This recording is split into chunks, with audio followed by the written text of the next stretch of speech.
Hi everybody, I'm Braden Schenck. Darien has a rich tradition in squash, considered one of the top public school programs in the country. And this season, the Darien boys and girls squash teams saw much success out on the courts. But it wasn't easy. The boys team was riddled by injuries and also faced with issues involving COVID. As a result, the Wave was unable to play all of its scheduled matches. Darien was seeded 8th heading into high school nationals in Philadelphia at the Arlen Specter Center, the largest squash facility in the world. The Wave turned in its best performance of the season and finished 3rd at the Division II Nationals.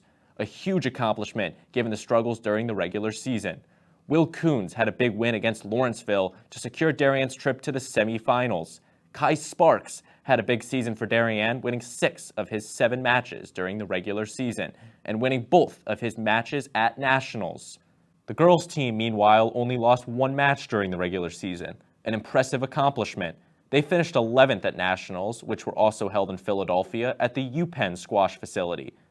Sophie Napolitano was undefeated in regular season matches and then won 3 out of her 4 matches at nationals. A big congratulations to the Darien squash programs on their success this season.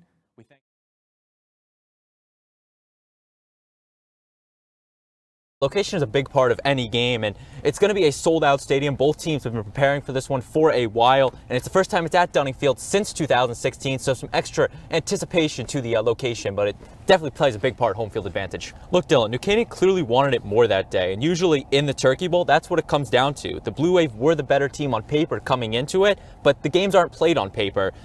New Canaan came out and proved they were really the better team that day, and they shut out Darien 20-0. Thanksgiving Day. So, Braden, let's take a look at some of the others. Yeah, the first big game we have is the Battle of Norwalk being played at Norwalk High School. The Norwalk Bears are taking on the Brian McMahon Senators. That's a game that Norwalk should win. They have their star running back, Cam Edwards. It should be a good game, though, to say the least. And if you go to the other side of Darien, you have the Stamford Black Knights and the West Hill Vikings being played at Boyle Stadium. The Battle of Stamford, another crosstown rivalry. Both teams are winless, so one of those teams will be picking up their first victory in Stamford. That's just the start of these great games. You go over to Greenwich, and Greenwich will take on Staples at Greenwich. 2 very good teams in that annual Turkey matchup. Greenwich is coming in 6-3. The Staples record's looking good at 7-2. Overall, should be a really good game. For sure. And then you go over a little bit to Danbury, and you have the Danbury Hatters playing their annual Thanksgiving game against the Richfield Tigers. Another good game. That game is Wednesday night at 6 o'clock. So not on Thanksgiving, but still a rivalry game.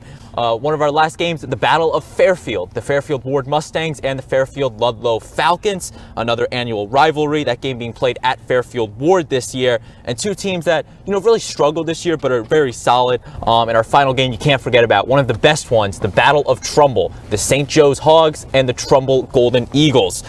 Trumbull needs a win to make that playoff push, and St. Joe's, a win would clinch them home field advantage in the Class L playoffs. Should be an offensive day at Dunning Field. First starting with the Darien Blue Wave. Their rushing game has been pretty much unstoppable. You have Ty Comiskey, who has rushed for 100+ yards in the last 6 games.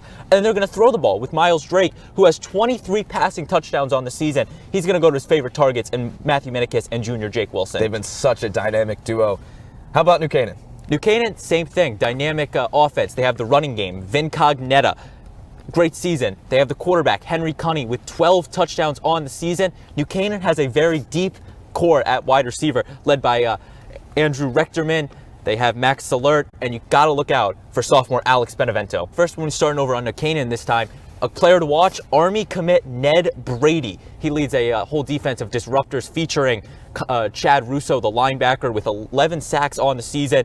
And you can't forget about the 2-way star player, running back linebacker, Vin Cognetta. And they also have a talented core. You have David Vanchek, of course, a long line of Vancheks. He's going to be leading the D-line.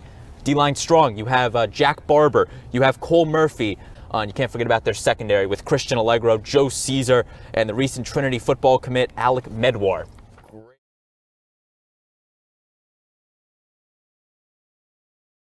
Thanks, Peter. Despite a heavily modified 2020 season, with the amount of games being cut in half, playing the same 4 teams, and time on the field being limited, the Blue Wave soccer teams are ready to return to action. The Blue Wave girls team is coming off an impressive 2020 campaign in which they went a perfect 9-0 in the regular season.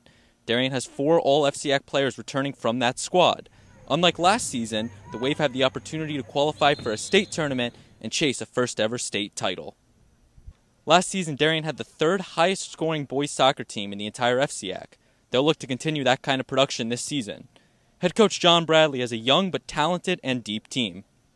Both soccer teams play a normal schedule this fall, playing all FCAC opponents once. Let's go back to the studio with Peter.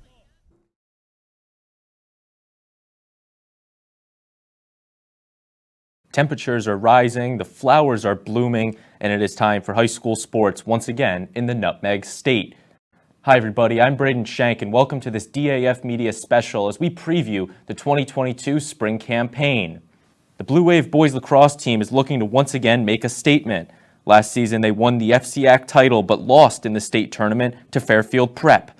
Darien lost some key players to graduation, but the roster is loaded with talent and the schedule is loaded with some strong teams. Lisa Lindley returns for her 27th season as the Darien girls lacrosse head coach. Much like the boys team, the girls team figures to once again be a force not only in the FCAC but the state as well. The team returns 5 all-FCAC first-teamers from a season ago, including a veteran group of seniors leading the charge. The Darien boys and girls tennis teams look to continue their success on the court this season. Last season, the boys team won the Class L state title, beating Wilton in the finals. This season, under first-year coach John De Filippo, Darien looks to continue its recent success of the program, aiming for a third straight FCAC championship and a third straight state championship. The girls team won an FCAC title a season ago. This season, the program has seen an influx of young, talented players to go along with a solid group of upperclassmen. Longtime head coach Lori LaRusso has built the Blue Wave boys volleyball program into one of the state's best. Darien went undefeated last season, bringing home their 5th FCAC title in the past 6 seasons, in addition to their 4th state title in school history. Expectations are once again high this season. The Darien rugby program has enjoyed some recent success. Despite only playing in 4 varsity matches last season, the boys went 3-1.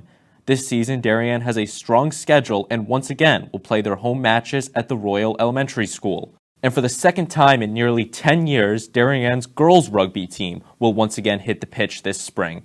Playing as a club team under the direction of veteran coach Mark Stepsis, the girls look to make a big impact. There's plenty of optimism surrounding the Darien boys and girls track and field teams, and for good reason. The girls finished 7th last year at the state meet, while the boys finished 16th. And both teams have some talented and experienced athletes competing this spring. With the move of boys golf to the fall season, the Darien girls golf team will be the only team hitting the links this spring. The girls hope to swing their way into the state championship at Tashawa Knolls in early June. The Darien sailing team hits the waves again this spring. The Blue Wave will compete in the Fairfield County Sailing League.